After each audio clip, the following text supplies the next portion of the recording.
whose change is it anyway?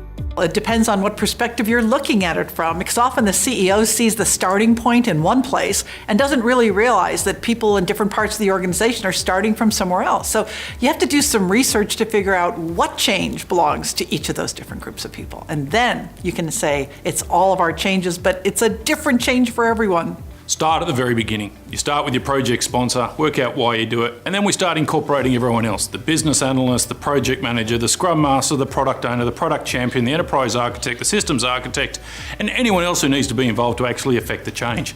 At the end of it, ultimately we've got to deliver something of value. And I'm all about advocacy and empowerment, and the premise being that large-scale change as a single big strategy is not as effective as launching a series of small strategies. I think change is the individual's responsibility. When individuals take responsibility for what they see as something not working, then they challenge the moment and say, hey, we got to do something different here. Then they can transfer that to the team, talk about it, find a better level to go to, and then it grows to the organizational level. Change starts, though, with the individual. The person who owns the change is the person affected by the change. And it may not be their fault, but it is their responsibility how they deal with that change. We all should own it. Everyone has a role and responsibility. We just need to lead the way. There's a question before that, and that's why do we need the change? Why are we doing it? Before we even look at whose is it? The real question is accountability. So we all have accountability and we all have responsibility. So when you're asking that question, you think about it from a personal point of view, right, what am I accountable for and what am I responsible for? And sometimes that feels like a really small circle. And what we want to do in change is try and expand that and connect our circles so that we can create something together.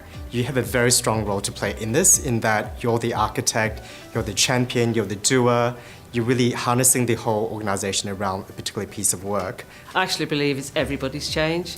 I don't believe in a world in which change is constant, volatile, increasing in speed, that it can be one or two people driving change. Everyone in the organisation needs to be empowered. I think we all need to own it rather than abdicate change to the leaders, and really recognise that it's everyone's responsibility, especially in times of disruption, that we can all play a role in really creating and driving the change and being part of that. Well, I think anybody who's moving an organisation in a particular direction owns change, no matter where they're standing in the organisation. So we talk about change architects, change makers and change enablers, which pretty much covers everyone in the ecosystem of an organisation. Everyone's change. And my view is that whatever changes you make are going to have an impact on everybody in an organisation, public or private sector. So it's everybody's change and everybody needs to be involved.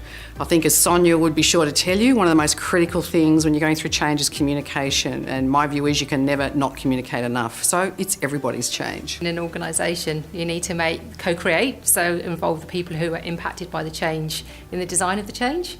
So rather than being done to, actually it's about engaging them and helping them create it, so they also have skin in the game, whether it succeeds or not.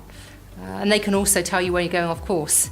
They can give you insight as to where it's going to be negative or positive. Basically, everybody who is impacted by the change, so whether that's employees, whether it's people who actually run the business, whether it's stakeholders outside of the business, shareholders, and also customers. So it's anybody who's actually impacted by the change, it's their change ultimately. If we work with an approach and a principle of co-creation, we can say that it's effectively everyone in the organisation is responsible for change.